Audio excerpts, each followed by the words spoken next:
Hey all, wanted to give you a quick update on diamonds for Reese. As you can see, I'm making progress. I'm at about 22 inches at this point, and I have had to reload my shuttle, and so we have this end piece. The question, of course, would be, how do you deal with the end piece? So here's what I do. I don't like having to go back at the end to weave things in afterwards, so I will actually just allow it to, I'll do the next row fully, and then I'll do the next row fully, and then as you'll see, we'll have one more half one, and I'll just weave that in right away, and then this one will pick up, and there'll be a little bit of a crossover, usually about this much. We'll double up, and then we keep going. This way it's well woven in, and I don't run into problems. So let's move this out of the way for a sec. I'm going to try and do this one-handed. So, all right, take a look at my pattern. Where am I? Now, because I've been doing this long enough, I can tell you that this high point here equates to, on the pattern, the 4. So there's a 4, there's a 3, there's a 2, there's a 1. So the next one is a 2, and then we come back up to here. 2 is 2 and 3 together, right? 2 and 3 together, down we go. So we're going to weave this through, making sure we catch this last one. And because I've already filled the shuttle, being a little proactive, I have to be, there we go. Pull that through, pull that through. Sorry about the mess on that one. And you'll notice it's got all tight on me, so we'll just loosen that up. One-handed weaving, it's a challenge. So we'll beat that down.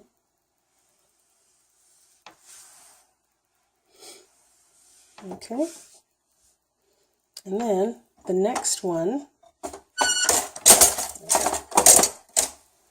is when you do 2, 3, then it's 3, 4. Okay, and then we're going to, there's that little tail, and make sure we catch the end, always catch that last piece. I'm going to bring this through. Not sure how well you can see that, but we're going to do our best. We're going to lay that across. Yeah. Freshly loaded shuttle. Going to come through.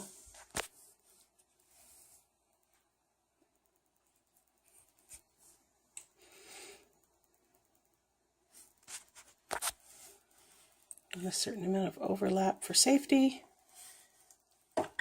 Maybe not quite that much. There we go. I'm going to tuck those in like that.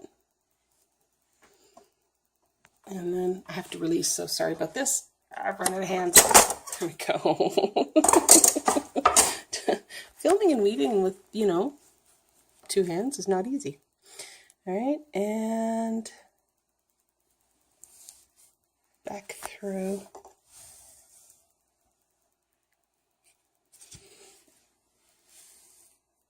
I shouldn't say filming, because there's no film involved anymore. Recording. There we go. There's the 4. So remember I was saying earlier I could see the 4 was that high point, so I just put that high point back in, and then I'll move forward. So I hope this helps, and yeah, that's how I keep mine kind of neat. And you do see that this little tag kind of floating out.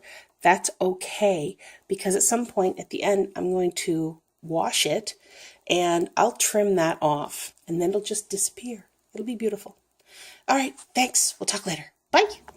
I had a thought after I finished recording the last segment that people might be wondering what this pink is. That's my counting thread. And I will use that as my start point for measuring forward. So how much work have I done this round before I advance the fabric? And so I know that at this, where this is sitting currently, is 20 inches. I've been recording it, now writing it down. And so for each, I'll measure that, and then I'll update my, oh, sorry about that, too much hand movements. I'll measure this, and then I'll update my list as to how far I've gotten. And then this way, when I get to the end of how long I want the scarf or the fabric at that point, then I know when I can stop. So yeah, that's how I do it. Others will put a pin in and measure that. I've seen where some weavers actually take a measuring tape and they'll wrap it around so they have a constant measuring tape sort of right there attached. You do what works for you. So yeah, there's your add-on. Talk to you later. All right, so we are back, and I have completed the scarf. Now, like the other end, I have done 10 rows of tabby weave, and then I did a stitch across the bottom to make sure it is all secure. Now, I have just called for Reese's help so that he can take the camera, or phone actually, let's be real, so that I can have two hands to take this off the loom and I can show you how it's done. So I have enlisted Reese's help, like I mentioned, so that I can get this off the loom and get an extra set of hands, because it's kind of necessary at this point. Well, not to take things off the loom, but to film it at the same time. What you need is a pair of scissors.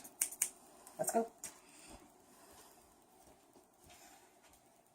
So we talked about waist yarn, and the waist is everything from the end of your fringe, which will probably be about a 2-inch fringe by the time I'm done, to everything that's going to wrap around the end. And I have a little more waist here than I was expecting. I wanted to make sure I had enough. And now we're just going to snip it off. Just like that.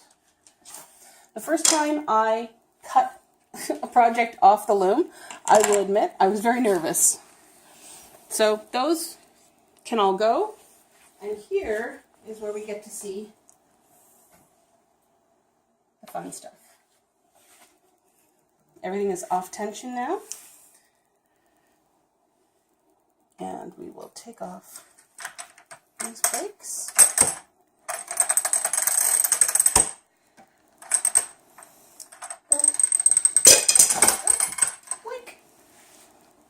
Okay, that was a little more dramatic than I was expecting. That's okay. We'll just wind this partially back up again. I need to tighten up that screw in there again. It's a little wonky on me. Okay. So remember the yarn that we had put across here? We're going to now just take it off and get this off the loom. So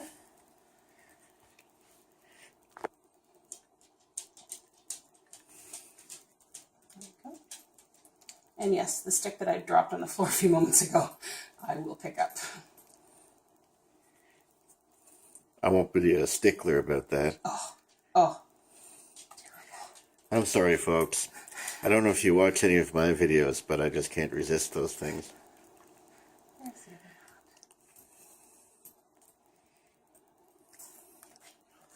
Sorry about this. This is not a big process, but Luther thinks you're going to drop some food. yeah. Fortunately, he's not the type of dog that chews on sticks, or else that could be a bad time. He won't chew on anything. I got him a nylabone and he won't chew on it. He's a unique pup. He likes chewing on his Fingernails. His nails, yes. Weird. Like I said, unique pup. He's very unique. There we go. All right, so.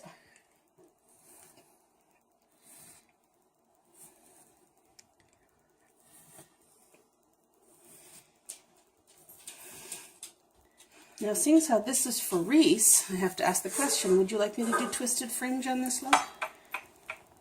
What's the difference, both for me and for our viewing audience? Well, if it's not twisted, then I'm just going to trim this. Okay. Okay.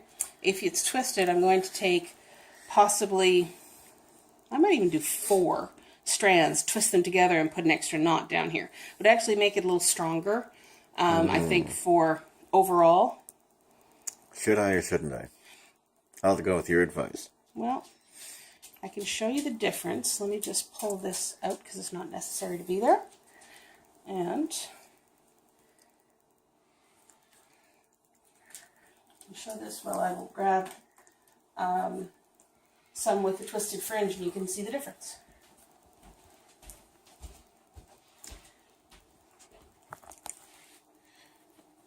I'm going to pause for a second. Okay. So this has a twisted fringe. It looks really good. You like that? Okay. Mm-hmm. Besides, I'm pretty twisted myself. True. True. It matches you. Mm-hmm. All right. So I guess the next thing I'm going to do is I'm going to just sort of clean this up and get it ready to make the twisted fringe. Ooh, I have some. And then, in the words of, I think it was Chubby Checker, let's twist again like we did last summer. Oh. I'm beginning to regret having used my cameraman. All right. I'm going to grab my fringe twister and then we'll be back at it. What we've got here, you can actually go to a store and you could purchase a fringe twister. The clerk has them. They're lovely. They're man-handled. I didn't want to spend $75 on a fringe twister, so I bought a thing on Amazon. This is actually meant for hair, for children. I never recommend this for children, for hair. Once you see it in action, you'll see why. It's got 2 actions here. The up button is going to spin these individually, and then the down is going to spin them all at once. All right, so I've got each one connected. You can do 1, 2, or 4. Well, actually 2 or 4. I've decided to go 4. Watch what happens. And this is why never for hair.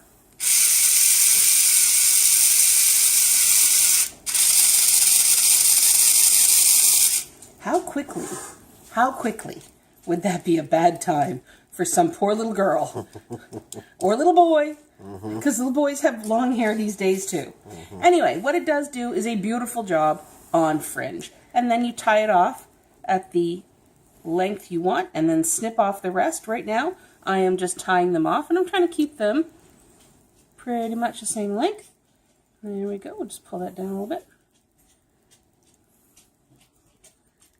And then I will trim off here and Reese will have a nice, neat fringe.